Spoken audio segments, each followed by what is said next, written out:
Good morning. Will you please join me in standing for the presentation of colors?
You may be seated. Mark, this is your mom. It's 10:54 a.m. The news is that it's been hijacked by terrorists. They are planning to probably use the plane as a target to hit some site on the ground. If you possibly can, try to overpower these guys if you can, because they'll probably use the plane as a target. So I would say go ahead and do everything you can to overpower them, because they're hell-bent. Try to call me back if you can. You know the number here. Okay, I love you, sweetie. Bye. Mark, apparently it's terrorists and they're hell-bent on crashing the aircraft. So if you can, try to take over the aircraft. There doesn't seem to be much plan to land the aircraft normally. So I guess your best bet would be to try to take it over if you can, or tell the other passengers. There's one flight that they say is headed towards San Francisco. It might be yours. So if you can, group some people and perhaps do the best you can to get control of it. I love you, sweetie. Good luck. Bye-bye. Good morning once again, and welcome to the city's annual observance of the National Day of Service and Remembrance. My name is Paul Manning. I have the privilege and honor of serving as the City of Richmond's Chief Service Officer, heading Neighbor to Neighbor, the Office on Volunteerism. As we prepare to launch into the Remembrance segment of our 9/11 commemoration program, please join me in welcoming Mayor Dwight C. Jones to the podium to give greetings and remind us of the importance of this day.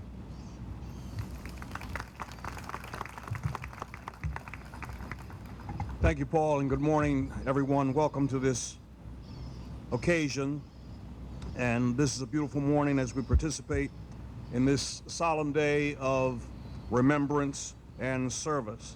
I want to acknowledge all who are here, elected officials, those who are going to participate on the program. On September 11th, 2001, this country was shaken by something that was unthinkable, something that we thought would never happen on our shores. Not only was the country attacked, innocent people perished, and our fundamental way of life was challenged and changed.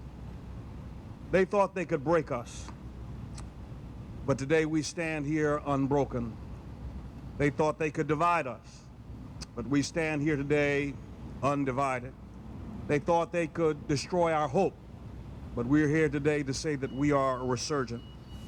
Today, standing before me are men and women of numerous nationalities, people of every race, people of every color, people who are united for the greater good of this nation, of this commonwealth, and of this city. And today we're able to stand against evil, and we're able to stand up for our neighbors, to stand up for our neighborhoods, to stand up for our communities, and to stand up for our families. I would be remiss today if I did not take this opportunity to thank our first responders for keeping this community safe, to thank our first responders for caring for us when we're sick and defending us from the dangers and unknowns around the world. So will you join me in giving a round of applause to our first responders who are here today?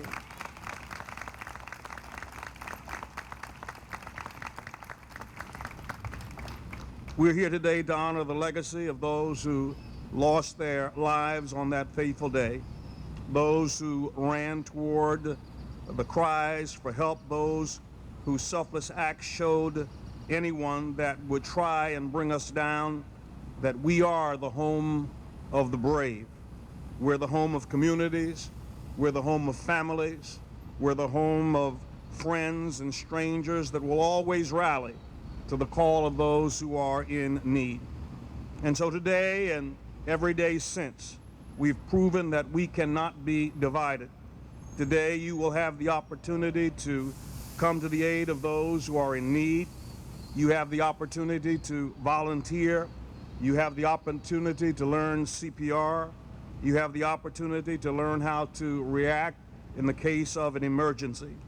And so today, I hope that this will be a meaningful opportunity that all of us will take advantage of, the opportunity to teach someone else how to respond in a matter such as this, the opportunity to reach out and meet a new friend, the opportunity to reach out and touch somebody, to bring us closer together as a city and as a community.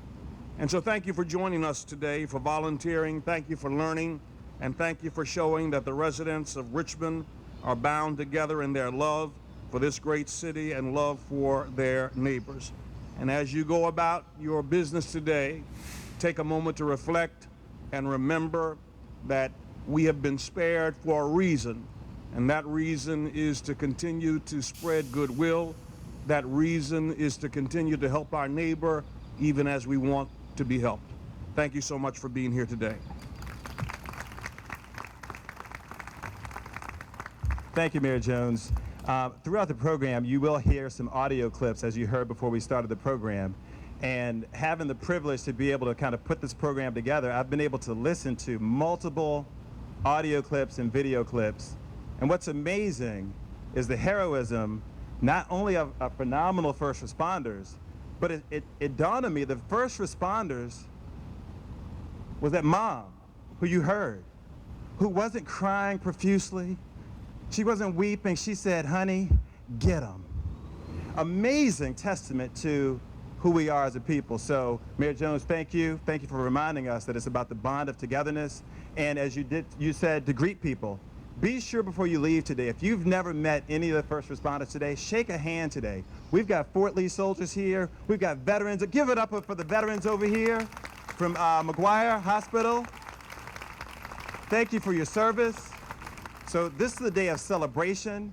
It's a somber day. It's a day of celebration and excitement. Any audio tapes you hear aren't to make you feel down. It is to make you remember that there were some courageous people who acted to even save and spare us, as Mayor Jones said. American 11, if you hear Boston Center, recontact Boston Center on 127.82. That's American 11, 127.82. Number 3 in the back, the cockpit's not answering. Somebody's stabbed in business class. And I think there's mace that we can't breathe. I don't know. I think we're getting hijacked. Which flight are you on? Flight 12. And what seat are you in? Ma'am, are you there? Yes.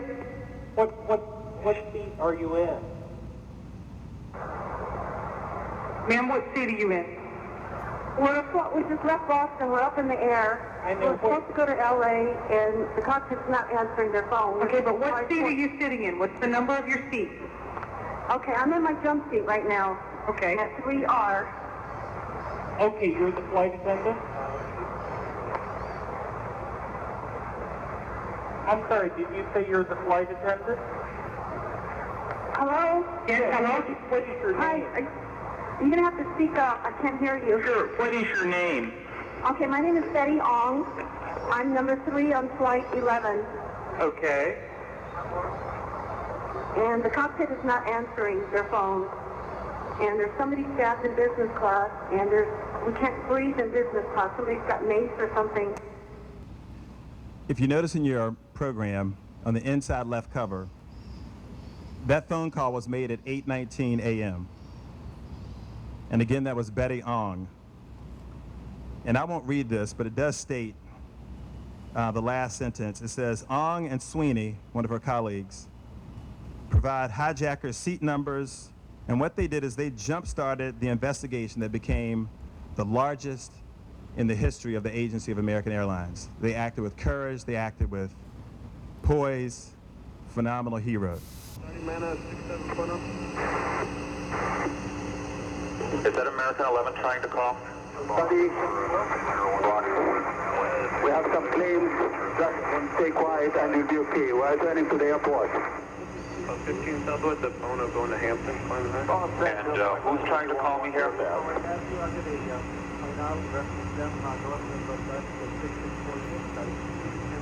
American 11, are you trying to call? Nobody move. Everything will be okay. If you try to make any move, you'll injure yourself and the airplane. Just stay quiet. Address weapon, Sergeant Powell. Hi, Boston Center, Team U. We have a problem here. We have a hijacked aircraft headed towards New York, and we need you guys to, we need someone to scramble some F-16s or something up there to help us out. Is this real world or exercise? No, this is not an exercise, I'm gonna test. Okay, hey, hold on 1 second, okay? Yes? Hey, big time. Again, in your inside of your brochure, 8:37 a.m., air traffic control contacts the military about Flight 11. And it was a coordinated effort between air traffic control, as well as you'll see here, the North American Northeast Air Defense Sector, known as NEADS. And that's a division of the military that defends North American airspace. I stood up and I just turned my body towards the window and I could see the big airline coming straight towards us. It looked like it was coming towards us. It didn't look like the plane was in any kind of duress. It was going straight towards what I thought was our building. In actuality, Tower 1 was right in front of us. I just stood frozen. I didn't move. I couldn't move. I just stood at the window. I could see it coming closer and closer. I could see the AA on its tail. I could see the cockpit. I could see inside the cockpit, the tinted windows of the cockpit. That's how close I was. I could see on the side, some of the windows of the passengers were pulled down. And then it just bellowed into Tower 1. And for a moment, just for that moment, I was almost sigh of relief until I realized all those people that had just killed in that tower. This morning, we're pleased to have with us Ms. Tanya Chapman. She serves as the Deputy Director of Public Safety and Homeland Security for the Commonwealth of Virginia. It was in January 2014 that Governor Terry McAuliffe appointed Ms. Chapman to serve as the Commonwealth of Virginia's Deputy Secretary of Public Safety and Homeland Security. Immediately prior to that appointment, Tanya was the Deputy Chief Police for the City of Richmond.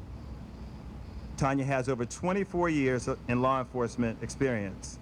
Serving as Deputy Chief for Richmond provided her the opportunity to oversee daily operations in matters of policy, human resources, fiscal management, accreditation, strategic planning, recruitment, training, technology, intelligence-led policing, and emergency communications. Due to her proven leadership abilities, she was appointed as Interim Director of the Department of Social Services for the City of Richmond.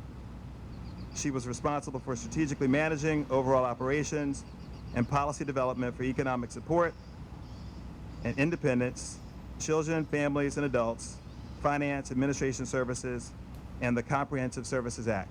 Please join me in welcoming Tanya to the podium.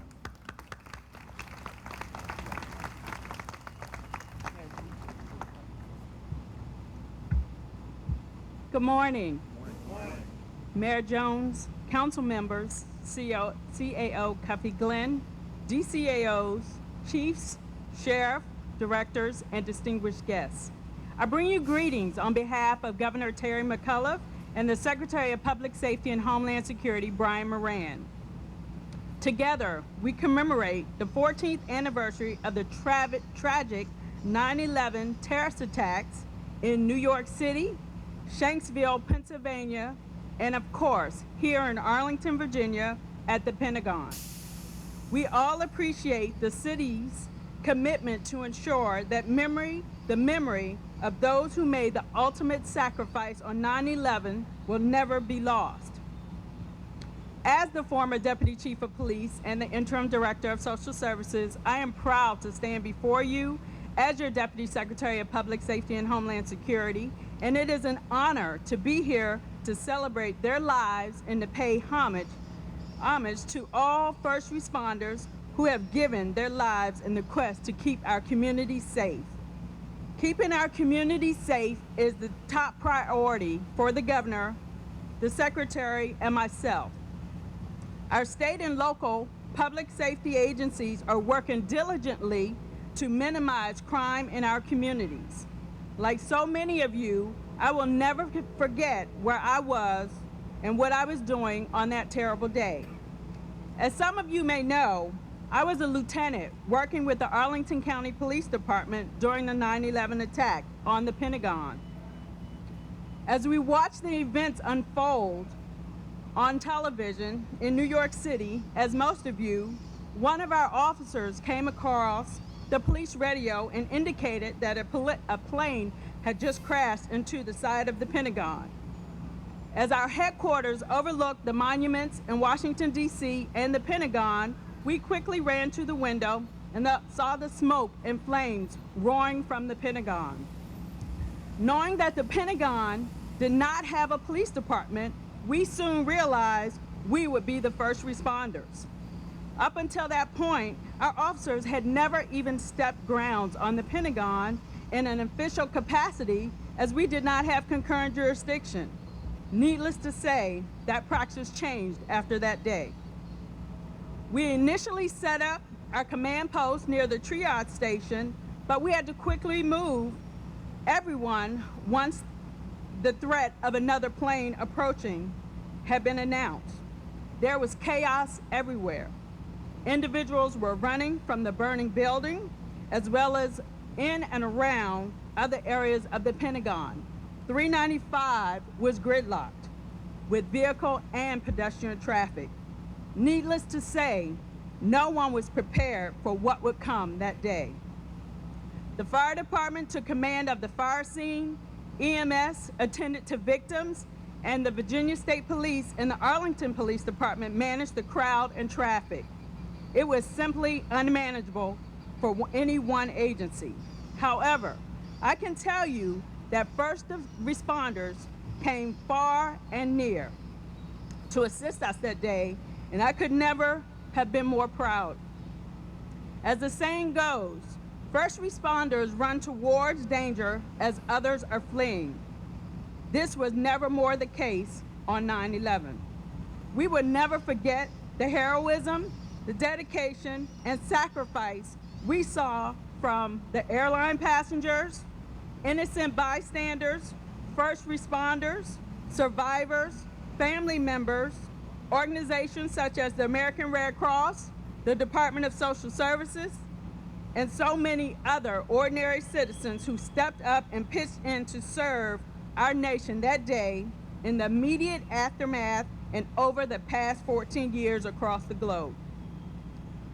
We can also feel safe and secure with certain knowledge that members of public safety, homeland security, and military communities continue serving on the front lines, both home and abroad, in order to keep our homeland and communities safe. Staying prepared for a possible terrorist attack has unfortunately become a necessity that elected officials at all levels routinely have to address.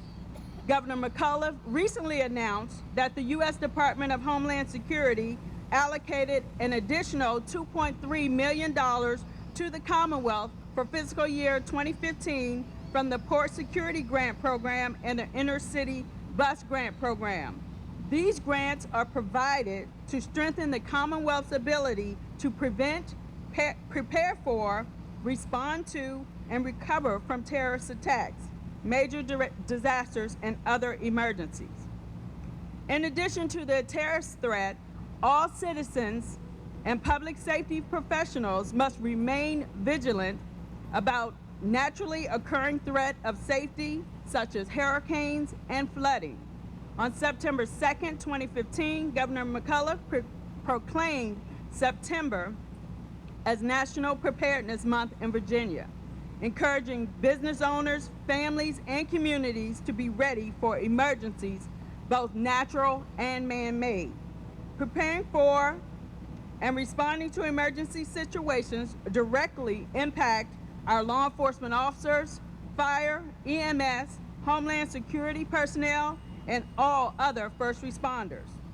This administration has been working diligently to identify strategies to improve our current system and identify new, innovative strategies to ensure that Virginia is best able to respond to emergency situations. One great way to be disaster aware and take action is to download the Virginia Ready app or Ready Virginia application on your phone. We want to thank not only our first responders who sacrifice in many ways to ensure our safety and well-being, but also thank each of you for the work you do to ensure we move forward as a Commonwealth and a nation, no matter what comes. Today, we join together in service as we remember the sacrifices made, as well as honor the survivors. Thank you, and God bless you all.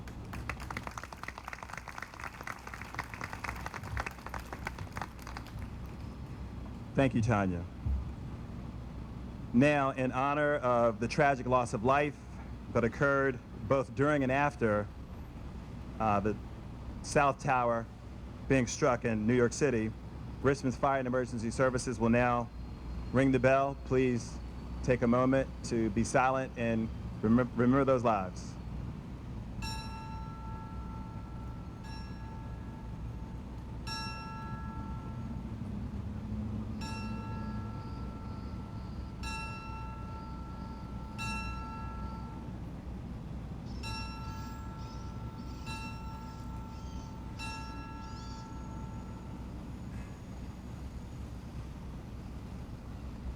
Please welcome Chief Creasy.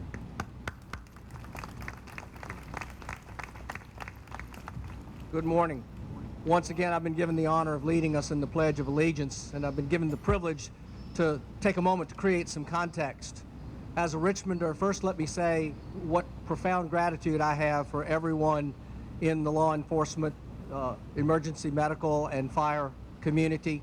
I think as Richmonders, we don't recognize how much they serve us morning, noon, and night every day.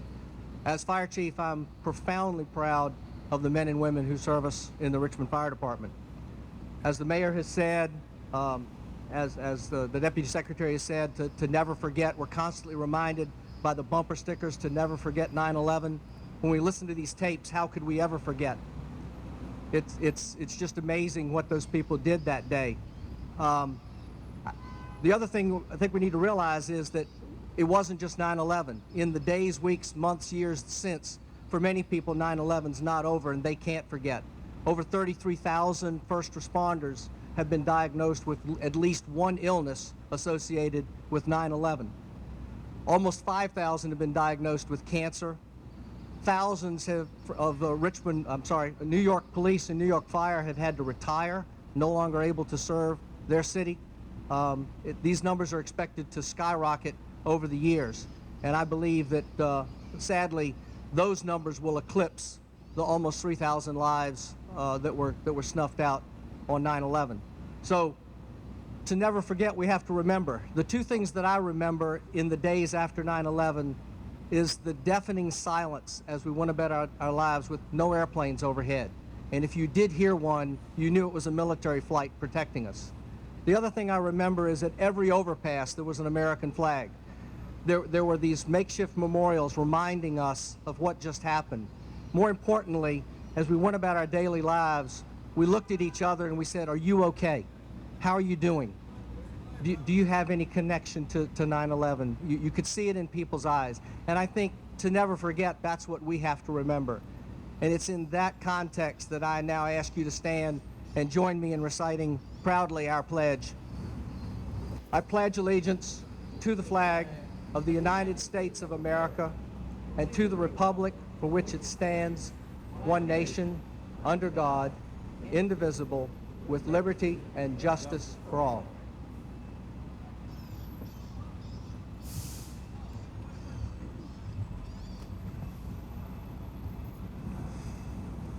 Oh, say, can you see by the dawn's early light what so proudly hailed at the twilight's last gleaming, whose broad stripes and bright stars through the perilous fight o'er the ramparts we watched were so gallantly streaming, and the rocket's red glare, the bombs bursting in air, prove through the night that our flag was still there. Oh, say, does that star-spangled banner yet wave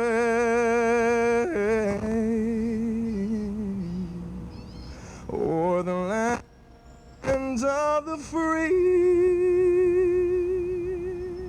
and home of the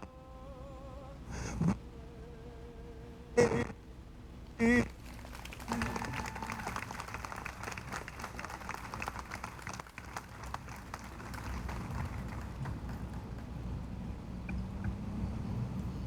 Thank you, Rayvon.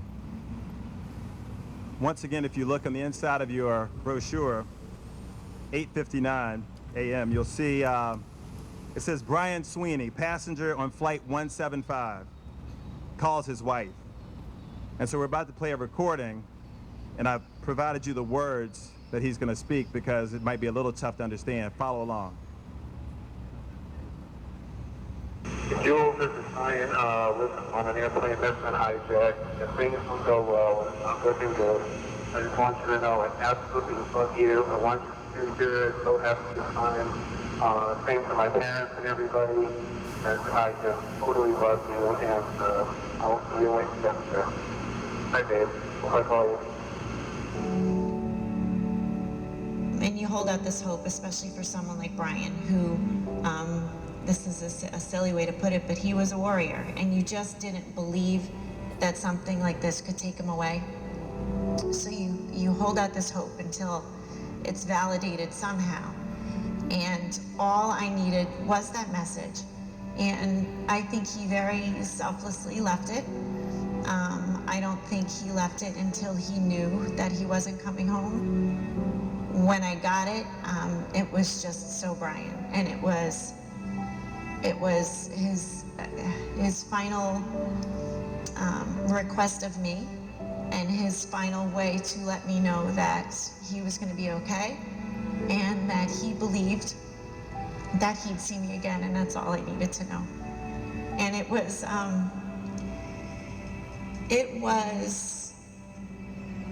I'm thankful for it, so thankful for that message, because at least I know, without a shadow of a doubt, what he was thinking. The calmness in his voice soothed me, so I do have that, and because it's on a message, I'm able to share it with anybody that wants to hear it, and it's very powerful. He made very powerful statements with that message.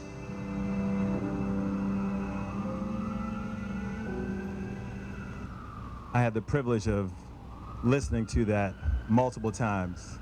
You've only heard it once, but if you heard it multiple times, the key words she spoke about, the essence of what she said, are summed up in 3 words: faith, hope, and love. None of them knew what was going to happen that day. And we live lives just running. So today is a great day to pause and think about faith, hope, and love. And with that, please join me in welcoming Mr. Ezekiel Turner to the stage. He's a student, 6th grade student at Richmond Prep. He's going to offer today's prayer. Ezekiel?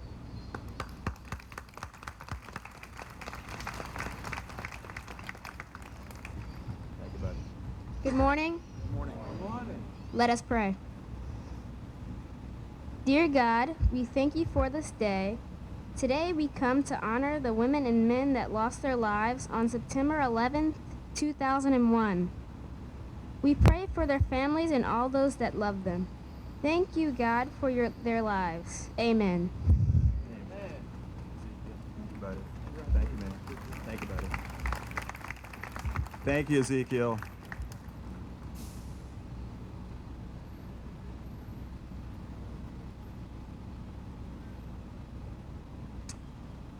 So now we will actually have a moment of reflection, thinking about all that's been said so far, thinking about today that we've been granted life and another opportunity to live life to the fullest. So let's take a moment of reflection.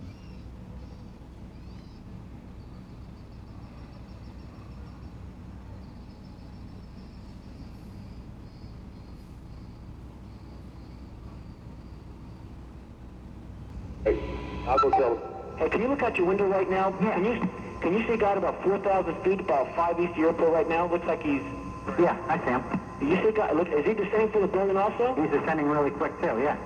Well, that's 2,500 feet now. He just dropped 800 feet in like one sweep. That's another situation. What kind of airplane is that? Can you guys tell? I don't know. I'll read it out in a minute. Another one just hit the building. Wow. Wow. Another one hit it hard. Another one just hit the worst side. The whole building just came apart. Holy smokes. All right, I guess you guys can be busy. There was an end? Tommy, Jerry, it's confirmed on that tape that they said we have planes. Okay, Foxy, this is what I foresee that we probably need to do. We need to talk to FAA. We need to tell them if this stuff's going to keep on going, we need to take those fighters and put them over Manhattan. Okay? That's the best thing. That's the best play right now. So, coordinate with the FAA. Tell them if there's more out there, which we don't know, let's get them over Manhattan. At least we got some kind of play. Now we will have the ringing of the bells once again to commemorate when the South Tower was struck by Flight 175.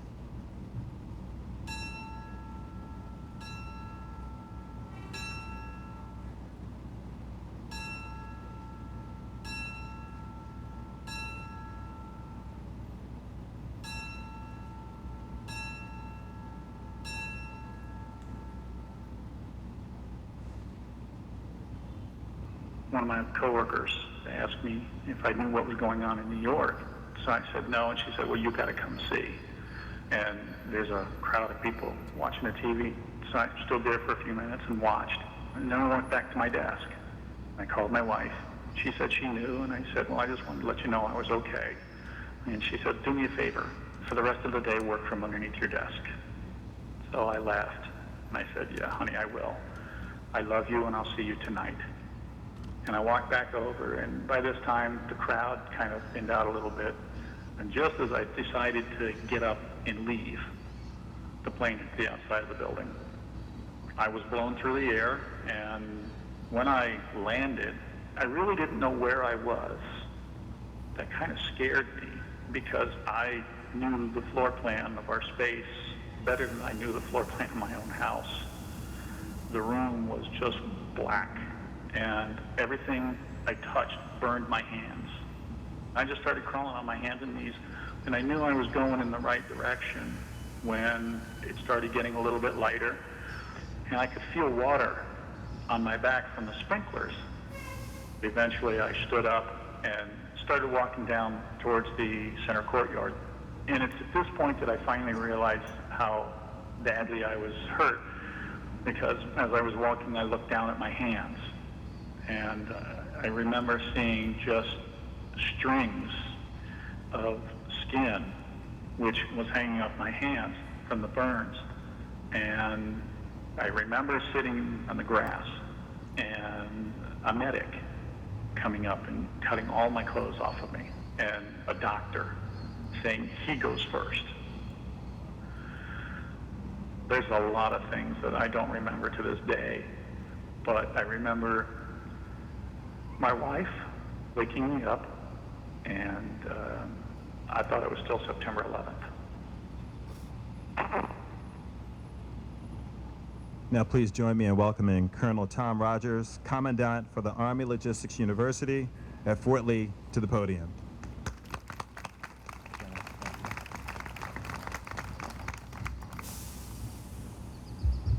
Good morning. First of all, I want to thank everyone who prayed for this beautiful Virginia weather that we're enjoying this morning. And second, I want to thank Ezekiel for that prayer, but also for his courage to come up here in front of this crowd, because I think he's a little less nervous than I was. So Ezekiel, thank you, and I think you'll be one of the great leaders of our nation here in the very near future. So,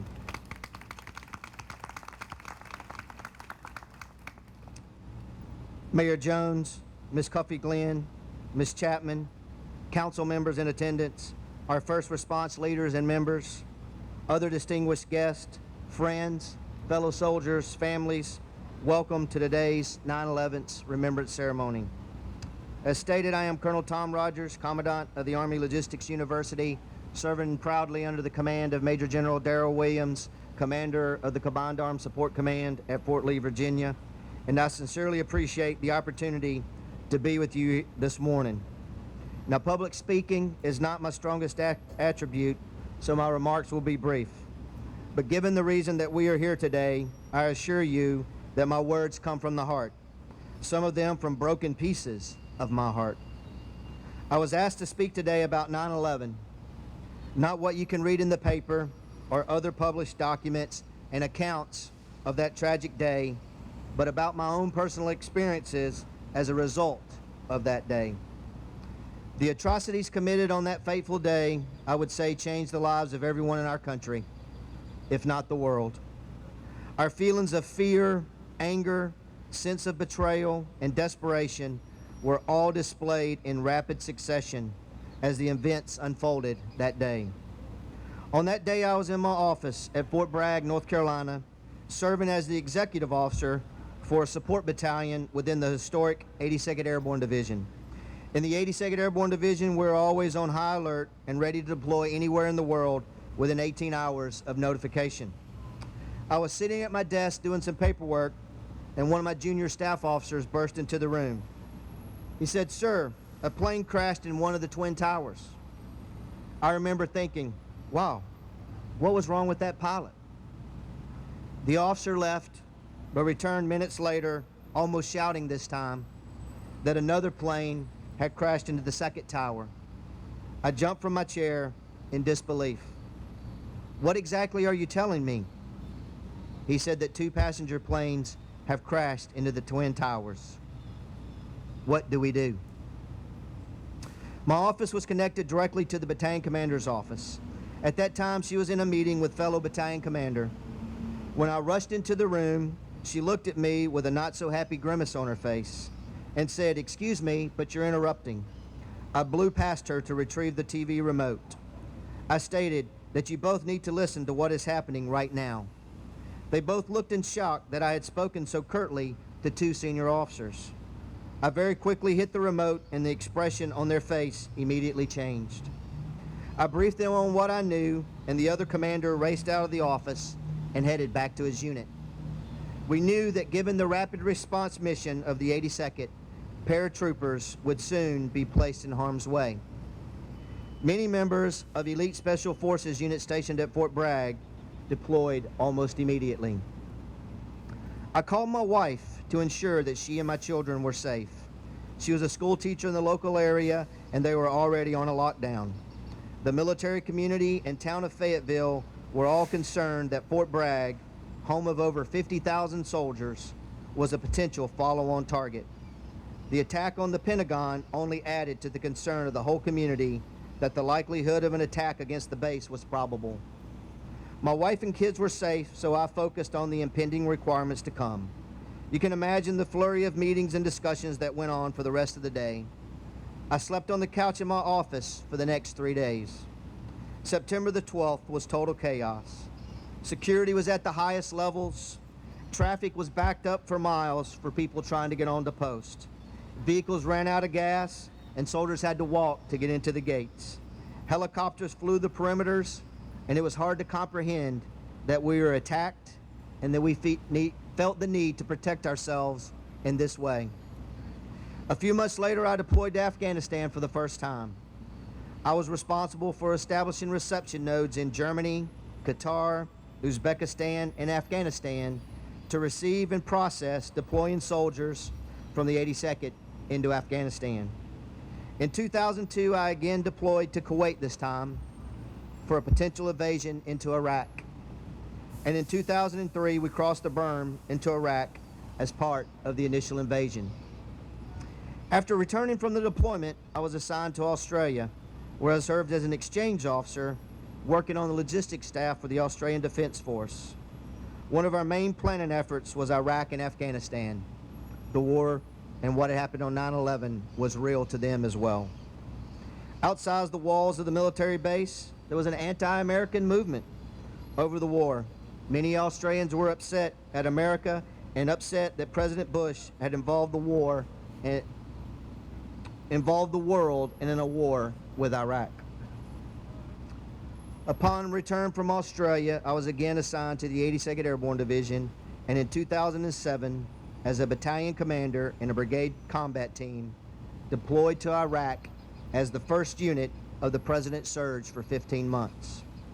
During the first 2 weeks, I lost my first soldier to an IED.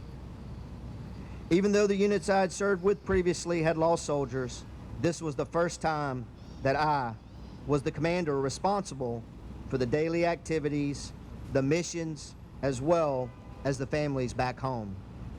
I still vividly remember the morning that I was notified of the attack on one of our convoys. Staff Sergeant Ronnie Sanders was killed. Rayani and Riani, his 2-year-old twin daughters, asleep at home in Fayetteville, North Carolina, would never see their father again. Specialist Buelis, a small-framed female soldier who received an Archon for valor for her actions, tried to save him. She selflessly exposed herself to enemy fire as she did so. The unit spent the next 15 months in the toughest areas of Baghdad and Sadr City. Many soldiers are still recovering from a 15-month deployment versus the normal 12-month deployment cycle. The extended period was necessary to stabilize Iraq and allow more soldiers time at home before redeploying. However, the extended time took a toll on the soldiers and especially their families. Ronnie Sanders is the face I see today, and if I were an artist, I could draw to the last detail his face, especially his large and infectious smile. Since my return from Iraq, I have been deployed back to Afghanistan 3 or 4 times, and most recently from 2013 to 2014 for 12 months with the United States Army Special Forces. The time away and the worry places a heavy toll on the family. I highlighted my deployments and some of my experiences only as one example. There are many others who have deployed more often, suffered physical and mental wounds that only time can heal, if indeed time can actually heal it. They and their families bravely continue to work through the hardships. We have come a long way since September 11, 2001.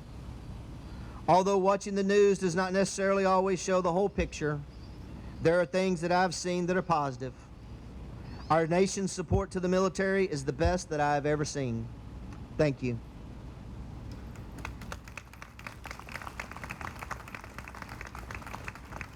The commitment to our country and protecting our way of life was revitalized across the nation.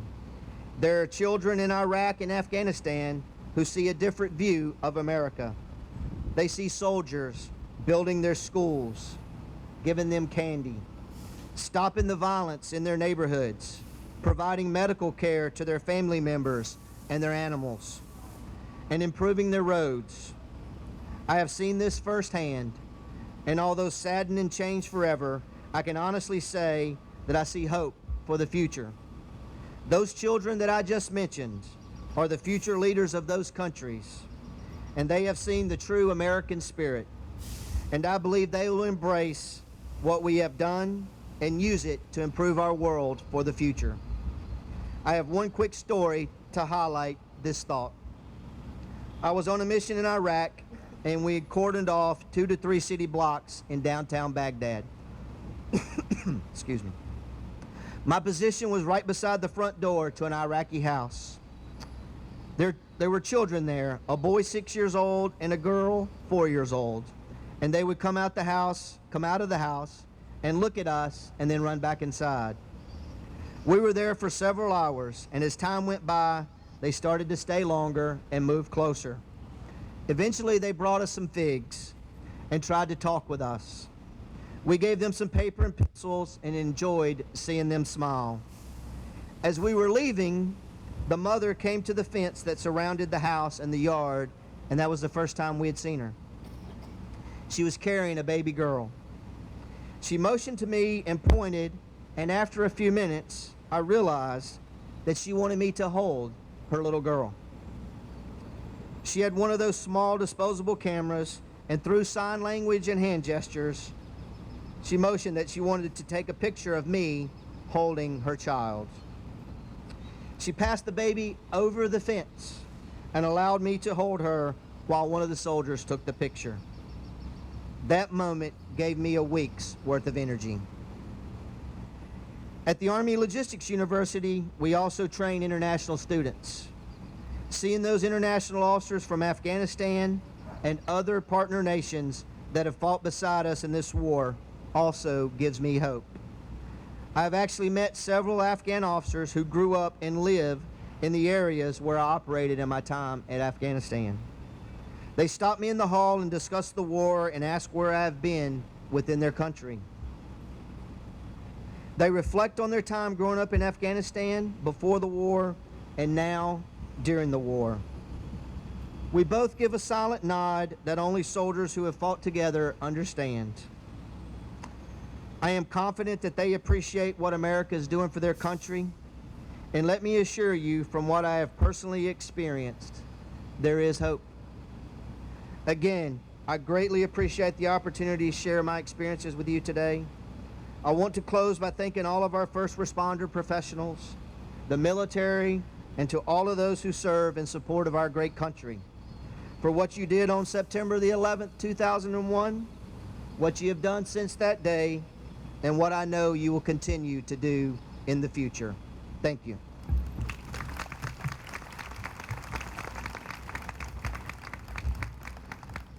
Colonel, thank you once again for your attendance. Thank you for bringing your soldiers here today. Next up, please join me, you all, in acknowledging the city, state, and national first responders and leaders on stage with me. Please hold your applause until they are all standing. First and foremost, Mayor Dwight C. Jones. He was deep in thought, thinking about the words of Colonel. Truly, we will go to lunch today. We take life for granted, yet other nations despise us. So thank you once again, Colonel. Next, we have Ms. Selena Cuffey-Glenn, our Chief Administrative Officer. Deborah Gardner, our Deputy Chief Administrative Officer for Human Services, could not be here today. She's on vacation. And next, we have Chris Bessler, Public Utilities DCAO. Chief Alfred Durham, Chief of Police. C.T. Woody, Richmond Sheriff. Chip Decker, CEO of the Richmond Ambulance Authority. Robert Creasy, Fire and Emergency Services Chief. Dr. Emmanuel Adudaran, Director, Public Works. Rufus Fleming, Director of Department of Justice Services, could not be here today. Dr. Norman Merrifield, Director of Parks, Recreation, and Community Facilities. Ms. Shunda Giles, who's the Director of Social Services, could not be here today. But Ms. Rosemary Green, in the stead of Robert Stidell, she's here today. She serves as the Deputy Director for Public Utilities. Rosemary, can you wave over there? There's Rosemary over there. Ms. Tanya Chapman, Deputy Director of Public Safety and Homeland Security, Commonwealth of Virginia. Colonel Tom Rogers, Commandant for the Army University of Fort Lee. Our local, state, federal first response leaders. You may be seated. Thank you. Next, back up to the stage, please welcome Rayvon Owen as he sings America the Beautiful.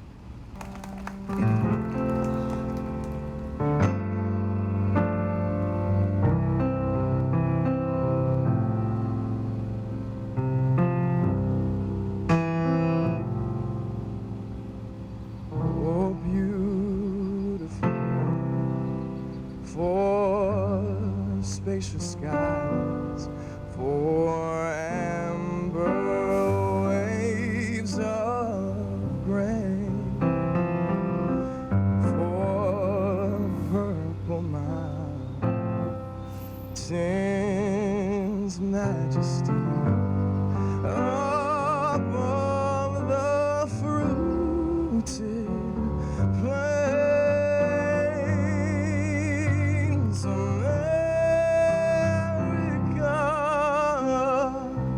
America, God shed His grace on thee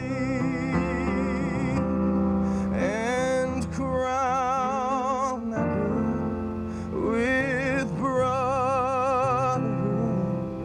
from sea to shining sea.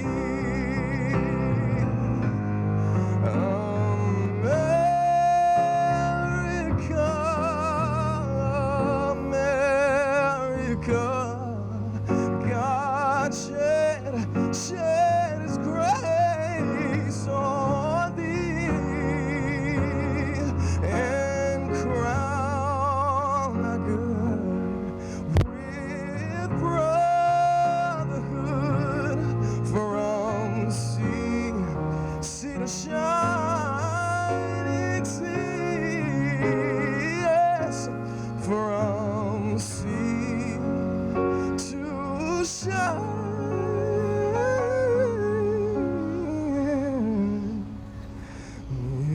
sea.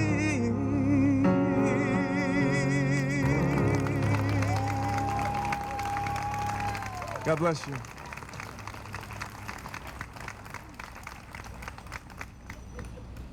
Thank you, Rayvon.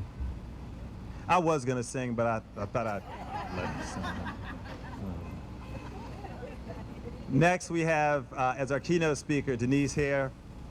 Denise, gosh, we met back at Virginia Tech a long time ago as students. She was good friends with my younger sister, and so pleased to be her colleague with the City of Richmond and to have her come share heartfelt words about her experience on that day. It's amazing how many employees actually work for the city that have been directly affected, but who have been warriors through it all. So with that, please welcome Denise Hare to the stage.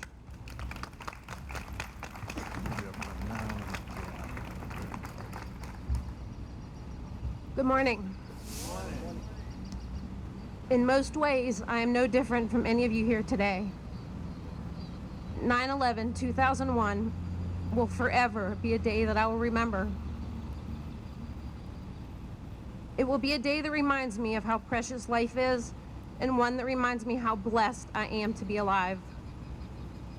The sights I saw that day will forever be etched in my mind, like all of you.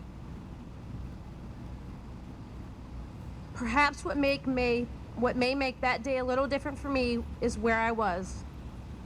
On the morning of 9/11/2001, I was sitting in a nice apartment, enjoying a relaxing morning, watching Today Show before heading out to walk, maybe grab a nice lunch with my very good friend Sharon. I loved seeing her, learning all about what she'd been doing since she left Richmond as my roommate, and I was just taking it all in.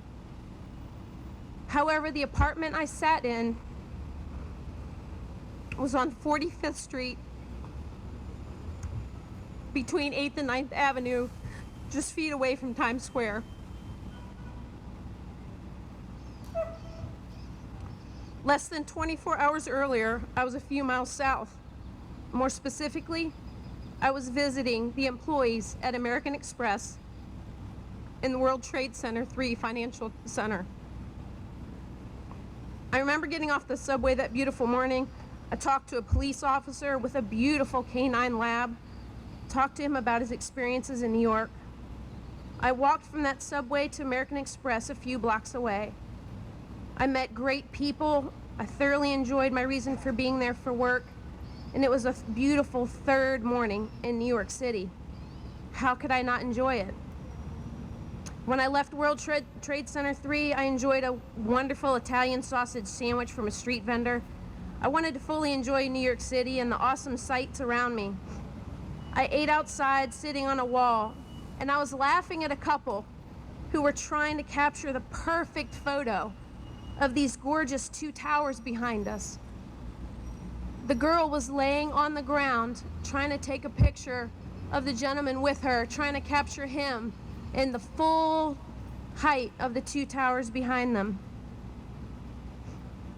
Within minutes, I looked up between those towers and saw an awesome but scary black cloud.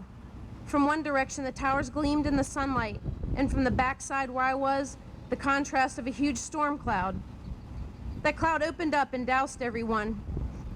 I sprinted to the closest subway station just feet away, bummed that my time at the trade centers got cut short, but I was sure I would be back. I laughed at how wet I got running when it started to storm, but got on the subway and headed to 8th Street just a few blocks north to visit a high school friend who worked at J. Crew headquarters.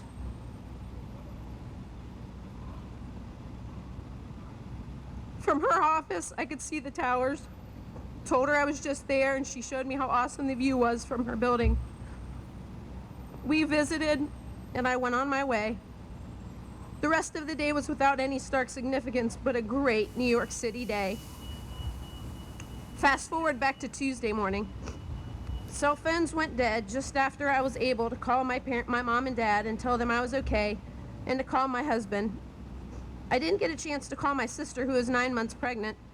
I wanted so badly to talk to her, but I hoped my parents would fill her in. After sitting in Sharon's apartment in awe by the TV for a few hours, like no doubt many of you, Sharon turned off the TV and we headed out. We just wanted to be outside, away from the horror on the TV.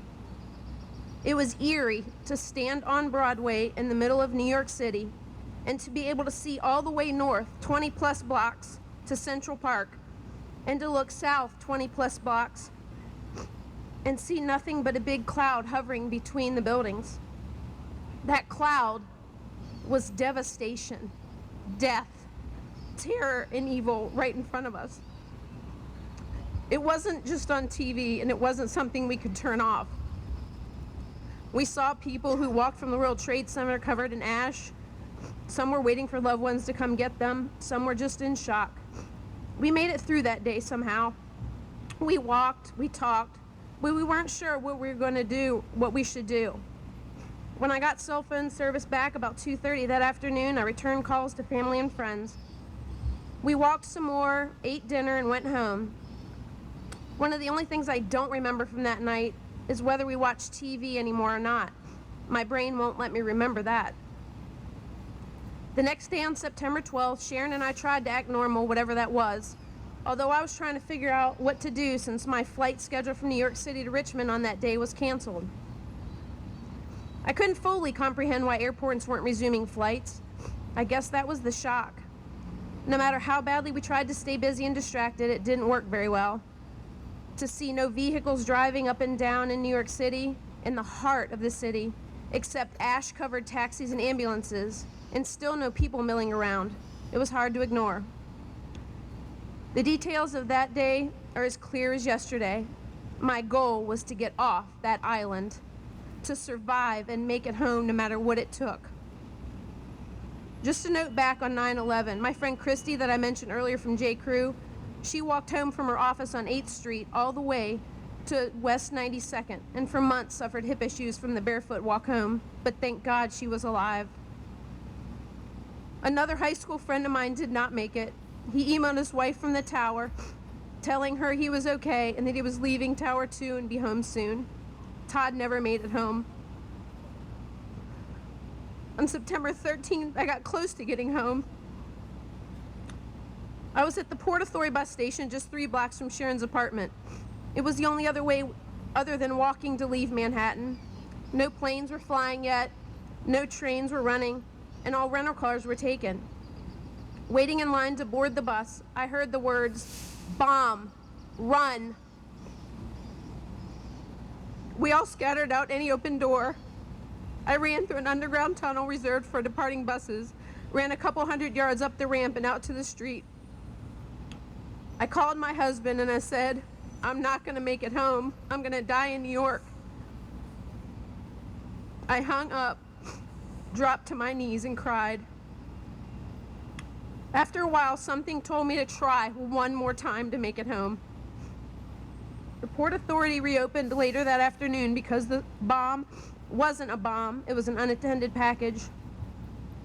I returned to the Port Authority telling myself that if I was going to die in New York, it was going to be trying to get home. A few hours later, I remember the bus departing, and I could finally breathe once we drove across the bridge and I was off the island of Manhattan. I called home and said, "I made it. Thank God I made it. I'm coming home." On our drive home, we drove past the Pentagon that day coming down 95.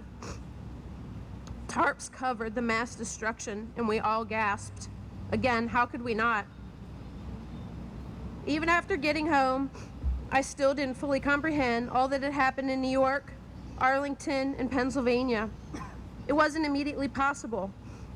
Like everyone else, Sharon and I, now in different cities, grieving in different ways, would continue to learn more over the next weeks and months that would allow us to realize with heavy hearts that the devastation we saw from 45th Street and walking all around that day was nothing compared to what happened just a few miles south. Those days obviously changed me, and it's not easy to share this today. It's a very personal journey, and each year 9/11 hits me differently. But I am able to remember, I'm able to say I made it, and I'm able to say I'm alive. What I would like to leave you with is I hope you remember what's important. I hope you take advantage of events like this today with all of our partners. And I hope that as a community we thrive and we continue to remember and honor all this day stands for. And the last thought I'd like to remember to share with you is something from my friend Sharon in New York, because she and I chatted yesterday. And it's from something called The Golden Present that gives you daily reflections. And the question posted to the Swami was, question, it seems like whenever things are very calm and tranquil, one can be sure that some big turmoil will be happening at any moment. Will life always be like this? In moments of tranquility, must we always keep one eye watching for the enemy to come over the hill? And his answer was yes. It is better to watch for it. Life is always like that. It is in that quietness that the enemy comes to test how peaceful you are.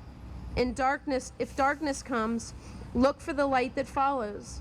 When the day comes, watch for the night that follows. If you know that one will not be there without the other, then you won't get caught in either. Absence of turmoil is not real peace. Real peace is when you rise above the turmoil and stay peaceful in the midst of it. Thank you.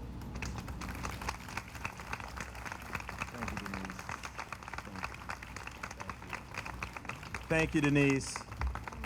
You know, a couple of weeks ago when I approached her about this, I could see how difficult it was, but for her to muster the courage to demonstrate to maybe some other hurting hearts. As Chief said, thousands and thousands upon thousands are still dealing with significant issues, even in this city, even in that building. And so what a day of courage, a day of camaraderie. So thank you once again, Denise. Thank you. With that, we want to take a moment to recognize active and retired first responders. So if there are any active, obviously they're active, and retired first responders. If you're not standing, please stand so we can acknowledge you. Thank you. Active, reserve, retired military. We have so many military, even in City Hall. Thank you. Reggie, thank you for your service. And as Denise. Denise isn't a first responder. She's not a police officer, but she was impacted. So the third group in the audience, if any of you have been impacted in some way by this tragedy, we say continue to forge ahead with courage and community. We're excited about this day that Mayor Jones would set aside this day as a city to acknowledge the heroism displayed across the community and the state and the nation. So thank you. We will now have the retirement of the colors.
Thank you. You may be seated.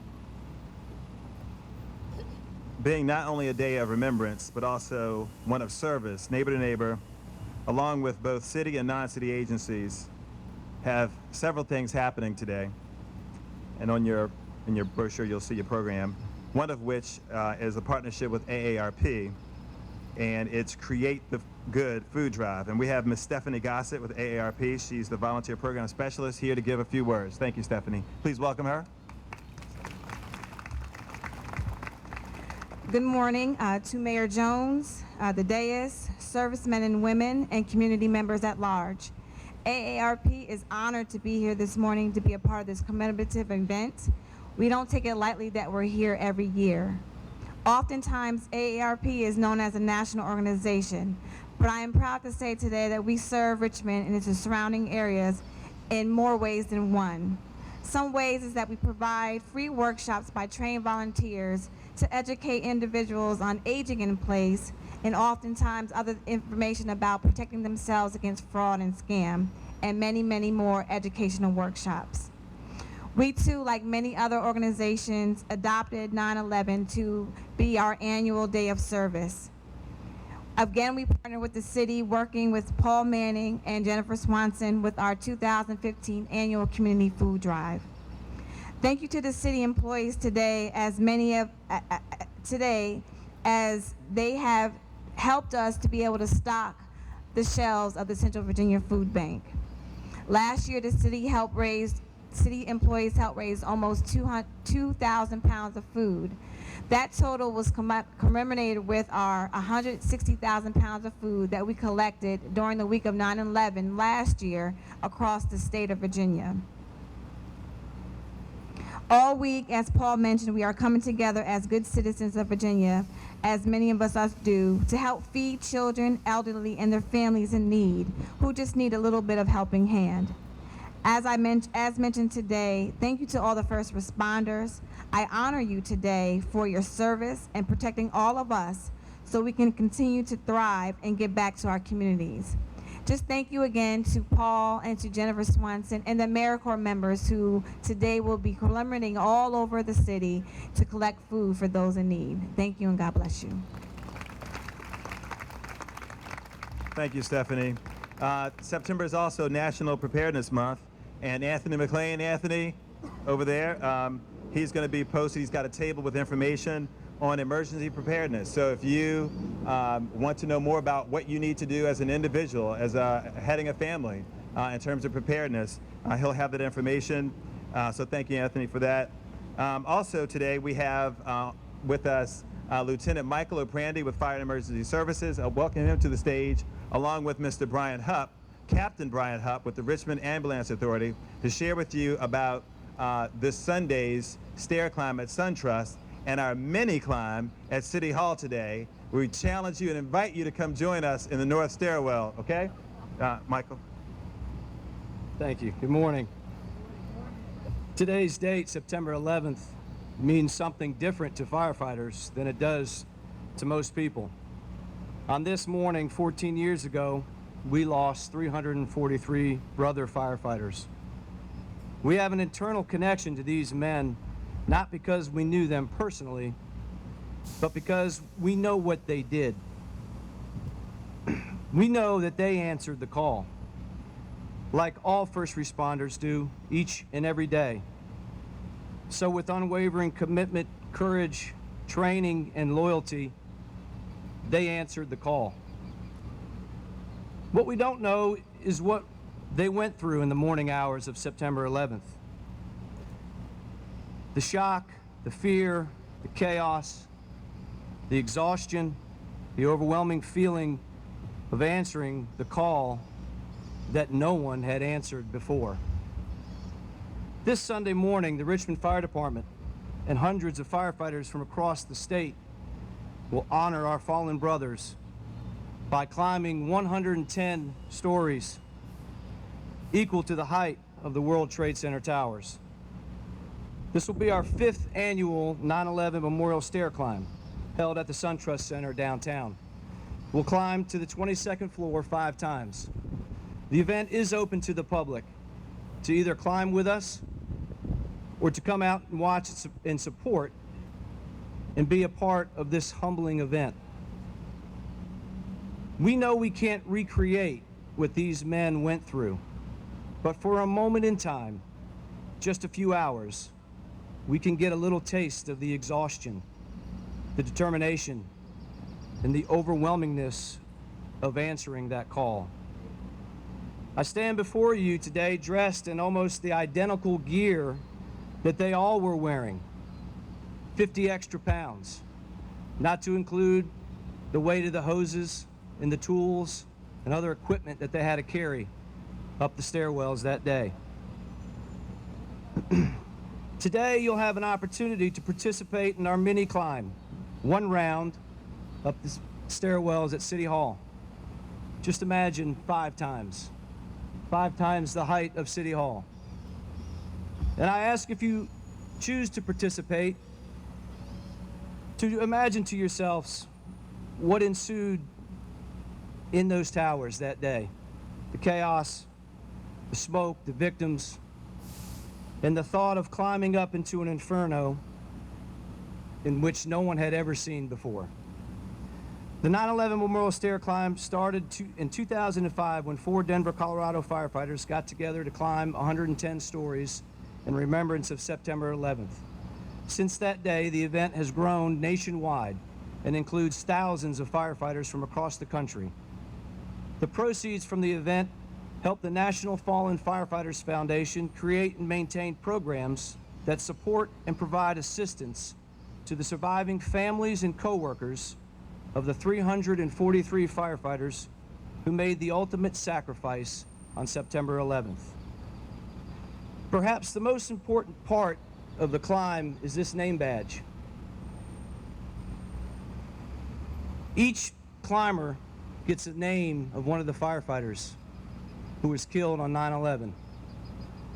Has their name, their rank, and their company assignment. The records indicate that the highest floor reached that day was somewhere around the 80th or 84th floor. before the towers collapsed. We take all 343 names to the 110th floor. On Sunday, we will continue the climb that they started. We climb to honor, we climb to remember, and we climb to never forget. Thank you.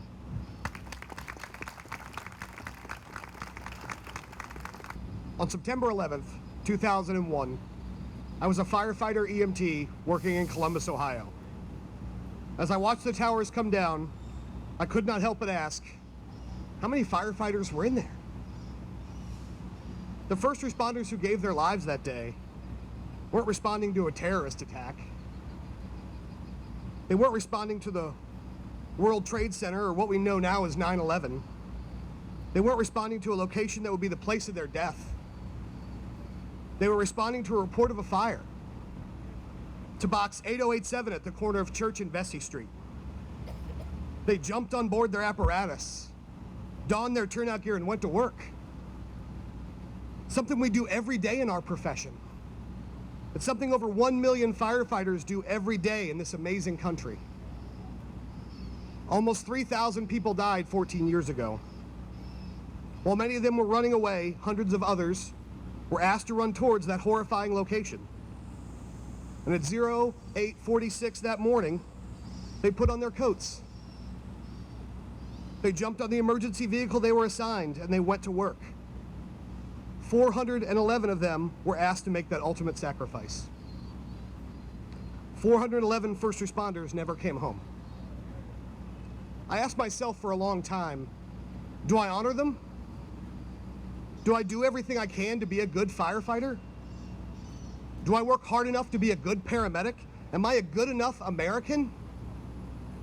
I'd heard about these September 11th memorial stair climb events across the country, climbing the same number of stairs as first responders, climbing 110 flights with full complements of protective equipment weighing almost 100 pounds. And I wanted to honor the sacrifice these first responders made, but I couldn't do it. At the time, I weighed over 500 pounds. I smoked 2 packs of cigarettes a day, and I always took the elevator to the second floor.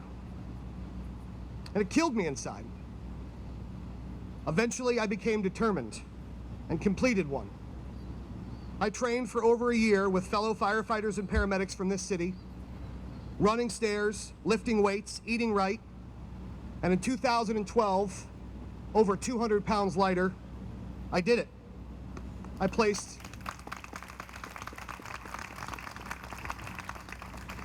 a lanyard around my neck with the name of Captain Frank Callahan, FDNY, and I ran 110 flights of stairs in his name. But remembering those heroes is not something we should do just one day a year. It's something we should do every day as we serve our citizens as first responders. Every day when we realize that tomorrow is not guaranteed. This Sunday, I will join 333 other members of my first responder family at the SunTrust building, and we'll put on our coats, and we'll climb over 2,000 stairs, and we'll remember their names. Thank you.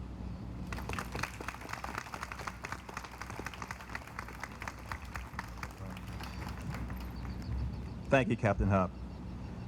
In the crowd today, you'll see different people, city employees, state employees, but we also have volunteers in the audience. In the red you see there, we have Guardian Angels headed by Commander Joe White. Joe, would you wave, please?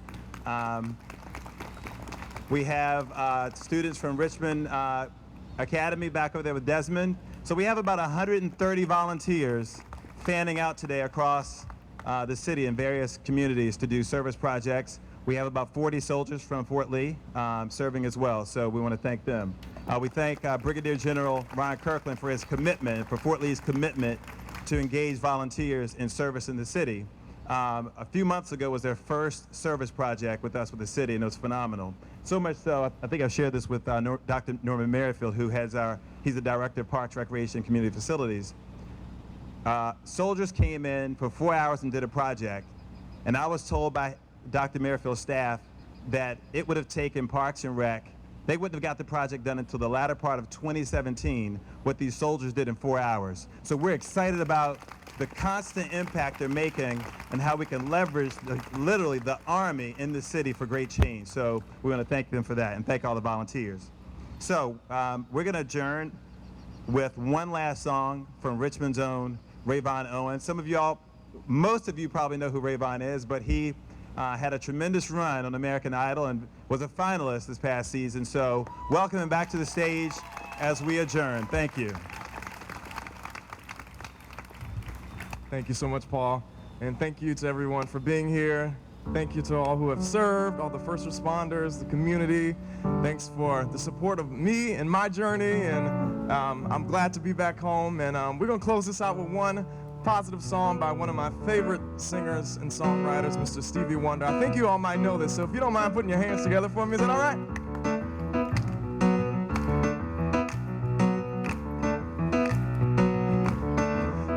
People keep on learning. Soldiers keep on warring. World keep on turning, 'cause it won't be too long. Y'all know this song?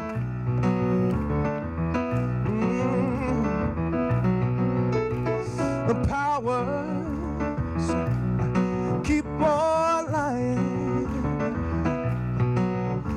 Why are people keep on dying? World keep on turning, 'cause it won't be too long. No, no, no. Sing it with me if you know it. I'm so darn glad you let me try it again. It's my last time on earth I lived a horde of sin.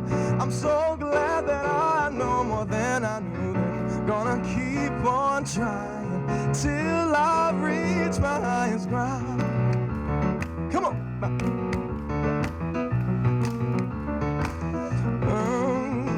Sleepers, just stop sleeping,